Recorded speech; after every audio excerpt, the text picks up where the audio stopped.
Hello, children. Welcome back with a new topic from Geography, Class 7, Lesson 4. This is Sridevi from Tala Padmavati International School, Varangal. Children, today I am back with new topic, air. What is this air? Where do you find it? What is the role of it in our life? Is it air important for everyone on this earth? Just imagine without air.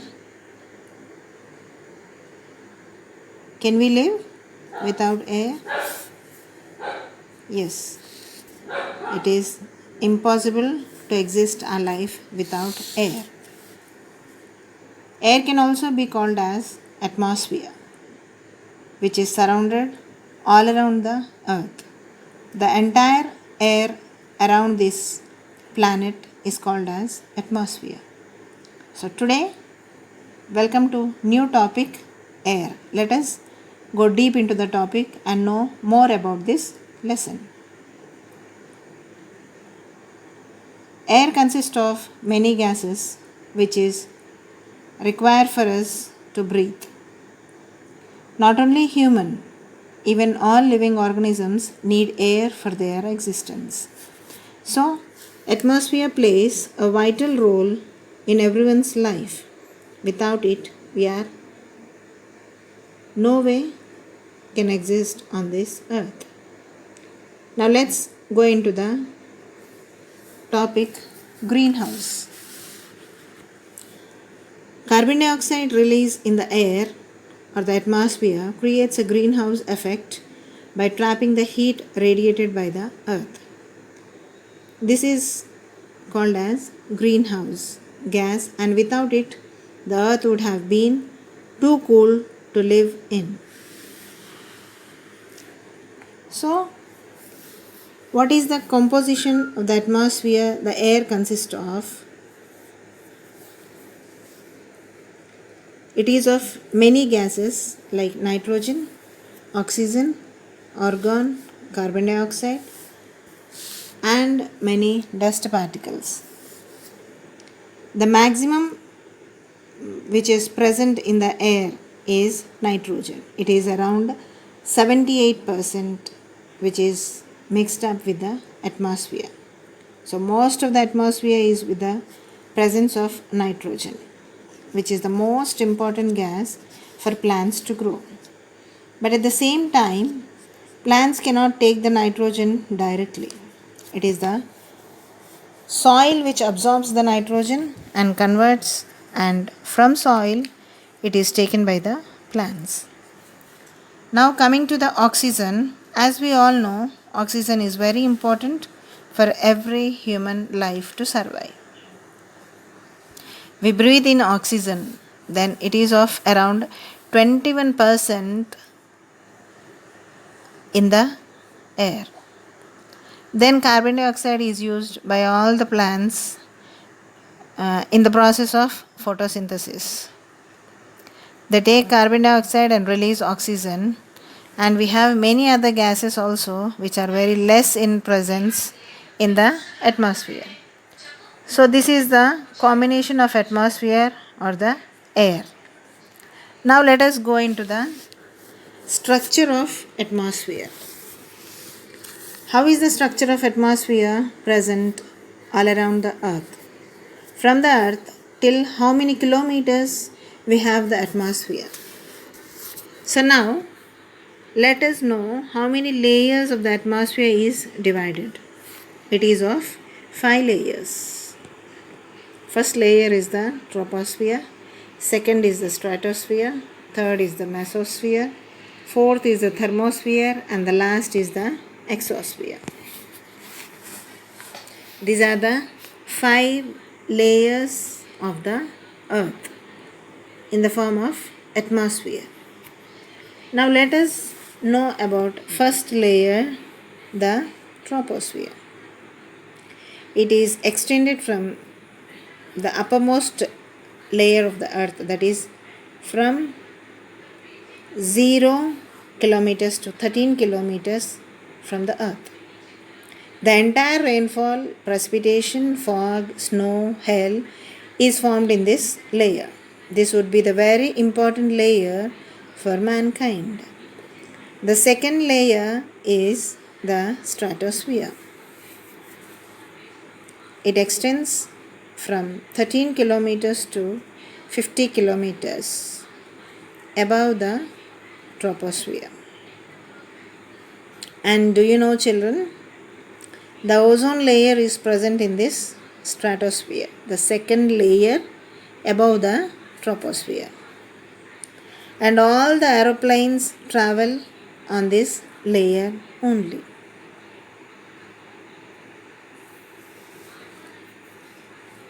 As you know, ozone layer is very important for our life. It protects us from overheat which comes from the sun and save our life from ultraviolet rays, where the direct heat of the sun is no way suitable for our body or else no way safe for our body. We may suffer with many problems in our health with the direct rays of the sun. So the ozone layer is the protective layer which save our life from receiving overheat. So and the third layer is mesosphere. It extends up to the 50 kilometers to 80 kilometers. Here in this layer, the meteoroids, as soon as they enter into the third layer, the mesosphere, they get burnt of themselves. The other layer is the thermosphere.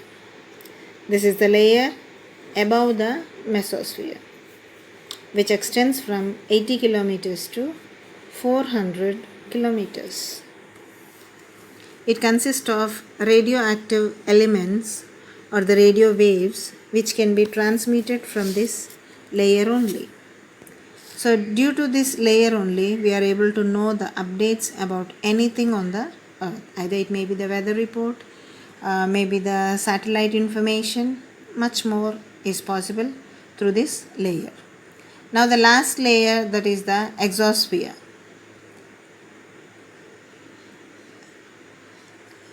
This is the very light and the thin layer, and from here only the helium and the hydrogen starts to get released into the outer space of the earth. So the structure of the atmosphere consists of 5 important layers as we have learnt now. That is troposphere, stratosphere, mesosphere, thermosphere and exosphere. Now let us go into the next subtopic, which is about weather and climate. Generally, you people will be having, or the most of the students will be having a idea that today's climate is very hot or today's climate is very cold. So let me tell you, children, it is not about a particular day where we talk about the weather condition. It is not the climate. Generally we have to say, or we generally use as weather report per day, which deals with the weather of that particular day. So let me tell you, let me explain you how it is been told as. The lesson weather and climate, or the topic weather and climate, let us discuss clearly.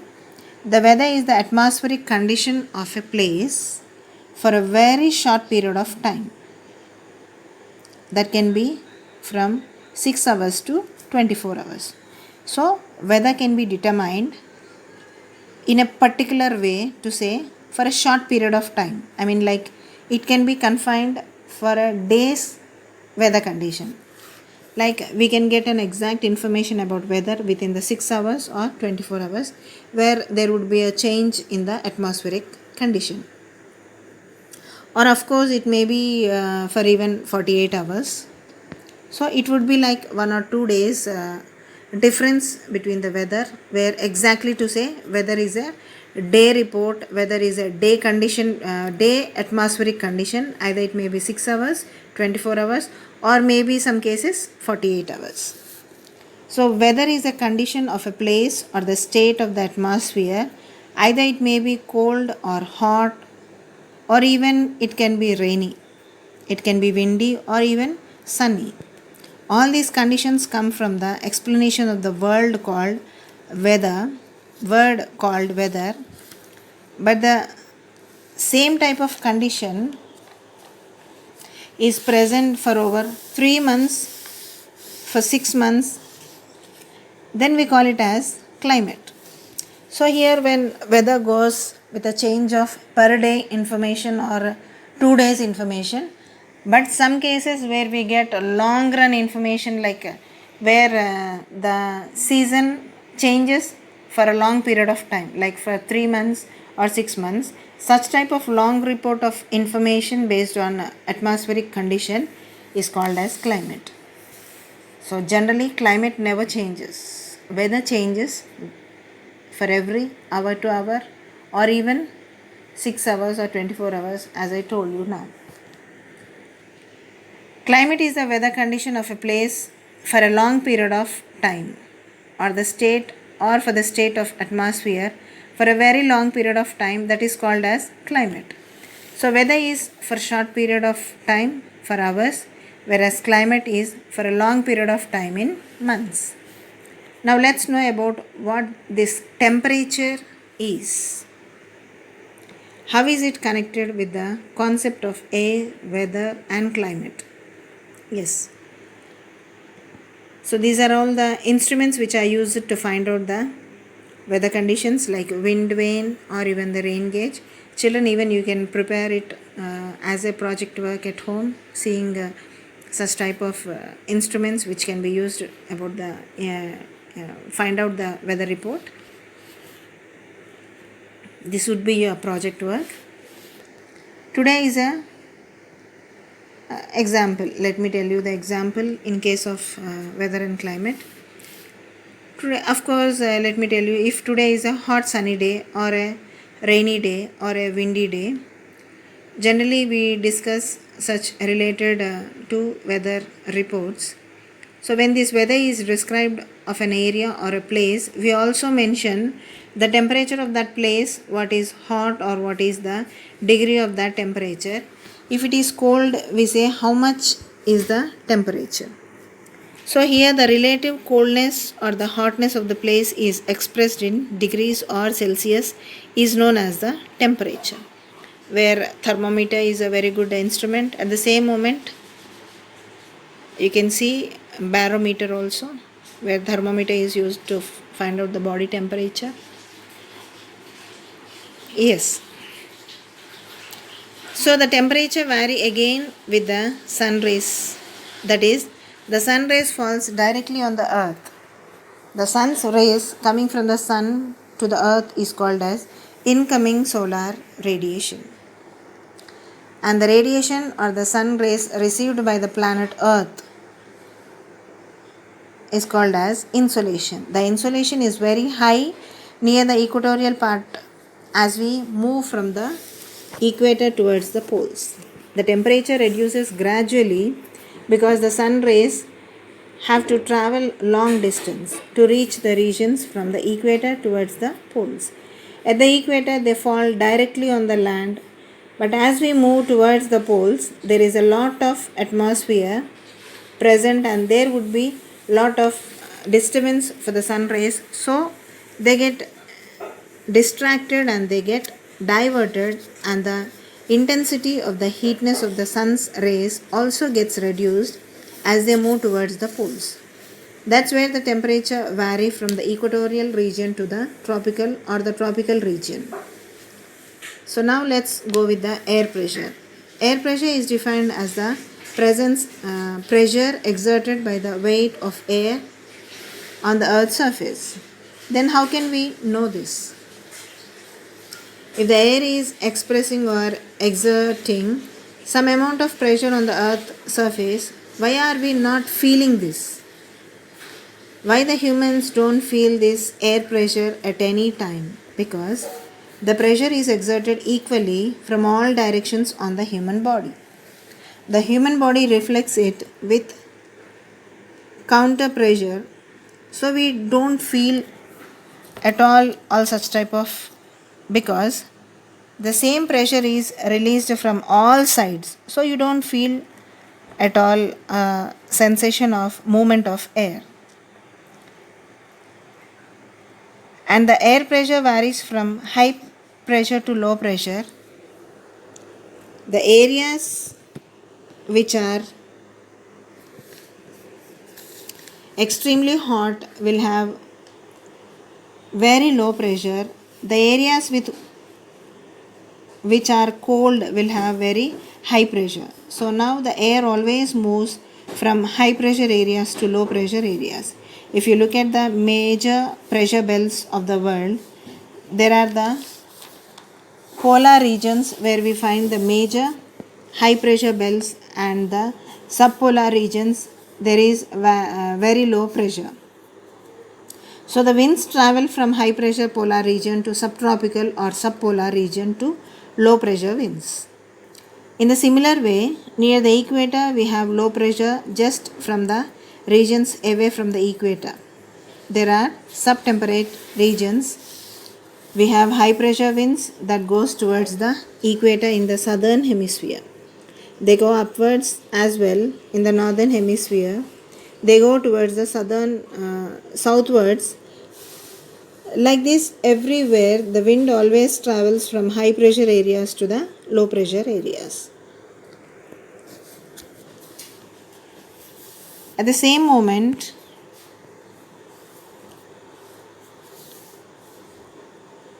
let us know about the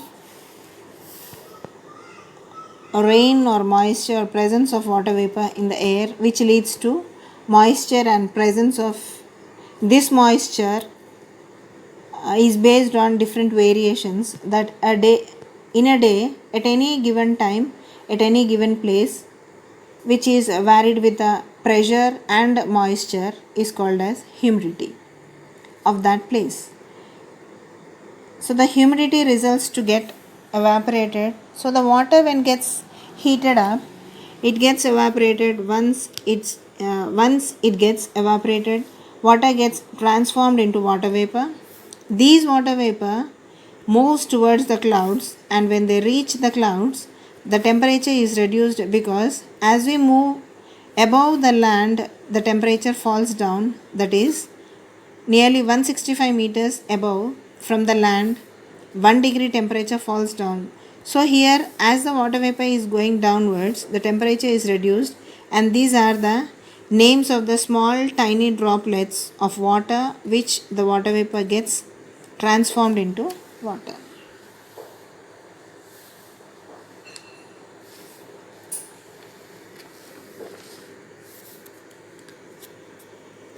So this causes the rainfall for us. This process can even be called as the precipitation, which will be in the form of hail, snow, fog, etc., which is in the form of precipitation. Based on this, the rainfall are of three types in their mechanism. They are convectional rainfall, orographic rainfall, and cyclonic rainfall. Convectional rainfall is the rain that generally process how it gets heated up, then goes into the air and then falls down. Relief rain is something when the winds are traveling. If they are objected by the hill or a mountain, they goes towards the temperature, and due to that upwardness, the temperature falls down. The winds which carry water vapor gets converted and falls as rain. The other one is the cyclonic rains are formed due to the depression in the seas or the oceans. There creates lot of pressure in building up over the regions, and it starts to carry the pressure from that high winds starts to move towards the land and cause the heavy rains, which are called as the cyclonic rains. It is due to the heavy impact of pressure in the oceans.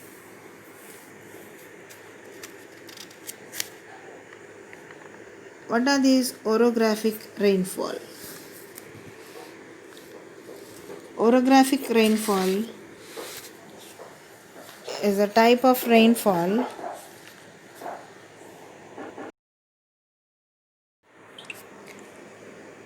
Orographic rainfall is a type of rainfall when mountains of uplands act as barriers to airflow, forcing the air to ascend moisture. Air moves up slopes, cools, and producing clouds and precipitation. Convectional rains, indeed, the general process, how it gets heated up, then goes into the air and then falls down as rain.